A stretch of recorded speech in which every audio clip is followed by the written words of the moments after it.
to breathe, but that's alright. Good morning guys, স্বাগতম জনাইছো মোৰ আন এটি ভ্লগলে। আশা কৰোঁ সকলোৱে মোৰ ভ্লগটি শেষলৈকে চাব। আৰু এতিয়া মই চাহ খাব লৈছোঁ। ৰাতিপুৱা আপোনালোকে দেখিছে মই লাল চাহ বনাই আনিছোঁ। আৰু ৰাতিপুৱা সদায় মই লাল চাহে খাওঁ, চেনি নিদিয়াকৈ লাল চাহ খাই আচলতে ভাল লাগে। আগতে কিন্তু মিঠা চাহ নহ'লে মই থাকিবই নোৱাৰোঁ, মানে মিঠা চাহ খাবই লাগিব। কিন্তু বৰ্তমান এনেকুৱা হৈছে যে মই চেনি নিদিয়া চাহকাপ খাইহে বেছি ভাল পাওঁ। আপোনালোকৰ ভাল লাগে নাই বাৰু? আৰু এনেও মানে শুনিছোঁ ৰাতিপুৱাৰ চাহকাপ লাল চাহে খাব লাগে, বিশেষকৈ আমাৰ নিচিনা শকত মানুহবিলাকে লাল চাহ কাপত চেনি নিদিয়াকৈ খোৱাটো বেছি জৰুৰী বুলি মই মানে শুনিছোঁ। আৰু ৰাতিপুৱাই যদি গাখীৰ চাহকাপ খাই দিয়া হয় তেনেহ'লে গেছৰ প্ৰব্লেমটো অলপ হয় নেকি, মই মানে দেখিছোঁ ঘৰৰ মানুহৰ তেনেকুৱা হোৱা। গতিকে ময়ো এতিয়া গাখীৰ চাহ এৰি লাল চাহত ধৰিছোঁ ৰাতিপুৱাই।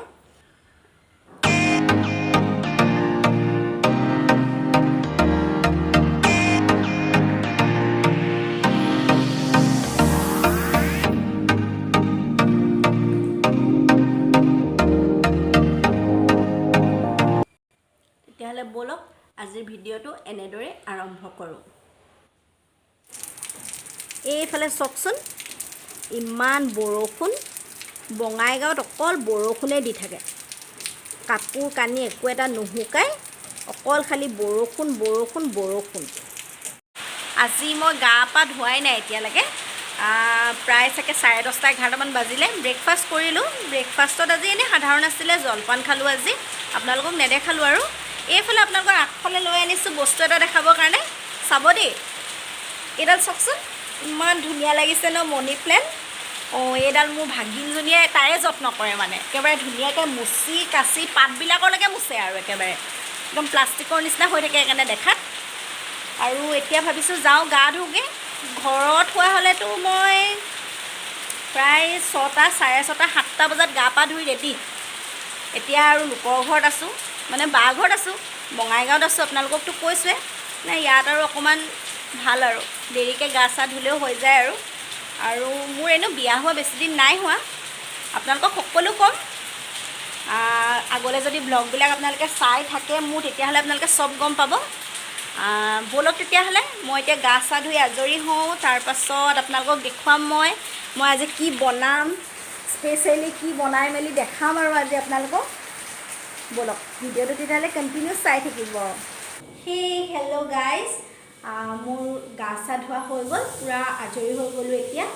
আৰু ভাবিছোঁ এতিয়া মই দুপৰীয়াৰ খোৱাৰ কাৰণে কিবা বনাওঁ। মাছ আনিছোঁ আজি, ৰৌ মাছ। সেইটো কাৰণে বায়ে কৈছে বিলাহী দি মাছৰ জোলটো বনাবলৈ। ব'লকচোন আপোনালোককো আজি দেখাম মই কেনেধৰণে মাছৰ জোল বনাওঁ। ব'লক তেতিয়াহ'লে। মাছ 4 পিচ লৈছোঁ আৰু 2টা বিলাহী কাটি লৈছোঁ, আৰু আদা আৰু নহৰুৰ বটা অলপমান, কেঁচা জলকীয়া, পিঁয়াজ আৰু 2টা আলু ধুনীয়াকৈ ইয়াত প্ৰথমতে মই কাটি লৈছোঁ। আৰু এতিয়া মই গৰম তেলত মাছকেইপিচ ভালদৰে ফ্ৰাই কৰি লওঁ।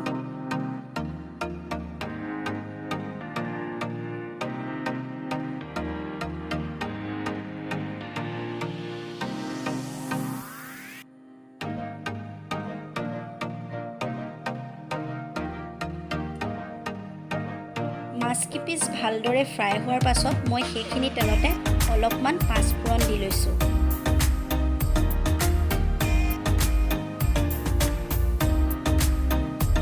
আৰু ইয়াৰ পাছতে মই কাটি থোৱা পিঁয়াজ আৰু নহৰু আৰু আদাৰ যিখিনি বটা মই লৈছিলোঁ সেইখিনি সেই তেলতে মই এড কৰি দিছোঁ।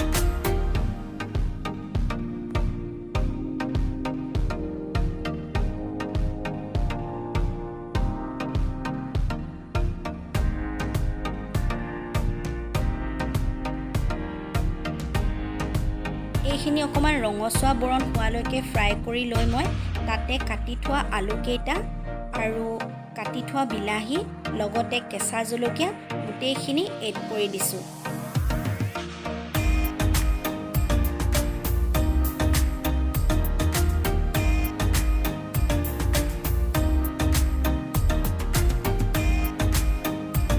অলপমান লৰাই লৈ তাৰ ওপৰত মই এতিয়া আন্দাজ মতে নিমখ দি দিছোঁ।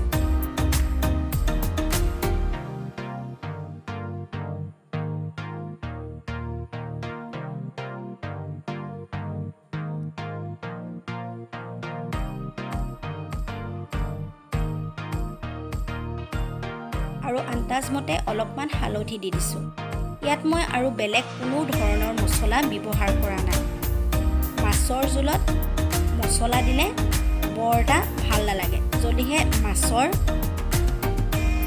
জ্বলা জোল বনোৱা হয়, মানে অকণমান জ্বলাকৈ খাবলৈ মন যোৱা হয়, তেতিয়াহে বেলেগ ধৰণৰ মছলা ব্যৱহাৰ কৰিলে ভাল লাগে। আজি মই এনেদৰে বনাইছোঁ জোলখন, কোনো ধৰণৰ মছলা ব্যৱহাৰ নকৰাকৈ। ভালদৰে এইখিনি ফ্ৰাই হ'বলৈ দি মই লাহেকৈ ইয়াৰ ওপৰত এতিয়া গৰম পানী ঢালি দিছোঁ।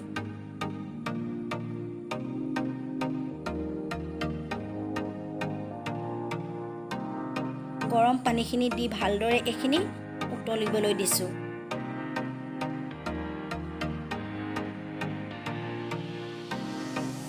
অলপমান সেইখিনি সিজি যোৱাৰ পাছত মই মাছ কিপিচ ইয়াতে দি দিছোঁ।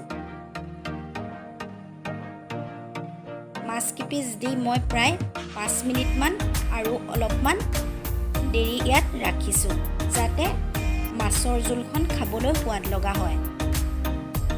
ইয়াৰ পাছতে মই একেবাৰে শেষত ধনিয়া দি দিছোঁ। কেঁচা ধনিয়া দিলে মাছৰ জোল খাবলৈ সোৱাদ লগা হয়। আৰু এনেদৰে মই আজি মাছৰ জোলখন বনালোঁ। ভাত পানী খাই আজৰি হ'লোঁ।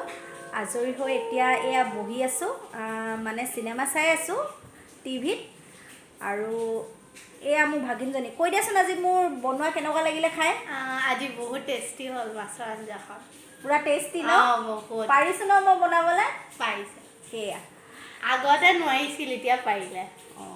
এনেই কৈছে তাই, মই আগৰ পৰাই মানে ৰান্ধোঁ আৰু মোটামুটি ৰান্ধোঁ আৰু। তেতিয়াহ'লে আমি এতিয়া অলপ টাইম টিভি চিভি চাওঁ আৰু আপোনালোকক আকৌ লগ পাই আছোঁ। এয়া চাওকচোন, চিনেমা চাই আছোঁ। কোনখন চিনেমা চাইছোঁ বাৰু আপোনালোকেও জনাবচোন দেই, যদিহে গম পাইছে আৰু। হেল্ল' গাইজ, এতিয়া ওলাইছোঁ অলপমান ইভিনিং ৱাকত যাবৰ কাৰণে ওলাইছোঁ। এনেই অকণমান আবেলি টাইমত ফুৰি মানে কিবা এটা ভাল লাগে। এইজনী মোৰ লগত, মোৰ ভাগিনজনী, তাই আৰু মই, আমি দুইজনী যাম। ইভিনিং ৱাক কৰিবলৈ আহিলোঁ। এয়া বহি আছোঁ ষ্টেচনৰ এইবিলাকত, ট্ৰেইনৰ পাত্তিবিলাকতে আহি বহি আছোঁ। আৰু সেইটো ষ্টেচন হৈছে নিউ বঙাইগাঁও ষ্টেচন। বাৰ ঘৰটো তাৰমানে ওচৰতে ষ্টেচনৰ। আৰু এইফালে আমি ৰাস্তাইদি খোজকাঢ়ি আহিলোঁ আৰু ইয়াতে এনেই এতিয়া আহি পেলাই বহি আছোঁহি। পূৰা ধুনীয়াকৈ অলপ হাৱাও মাৰি আছে। আপোনালোকে চাগে ভিডিঅ'ত ধৰিব নোৱাৰিব, কিন্তু বহি মানে খুবেই ভাল লাগিছে মানে ইয়াত। যামগৈ আৰু।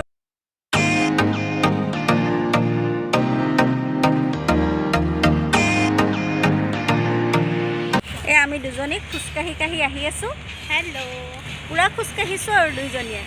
আজিৰ ভ্লগটো মই ইমানতে এণ্ড কৰিছোঁ। যদিহে চাই ভাল লাগিলে লাইক, শ্বেয়াৰ এণ্ড প্লিজ চেনেলটো মোৰ ছাবস্ক্ৰাইব কৰি দিব।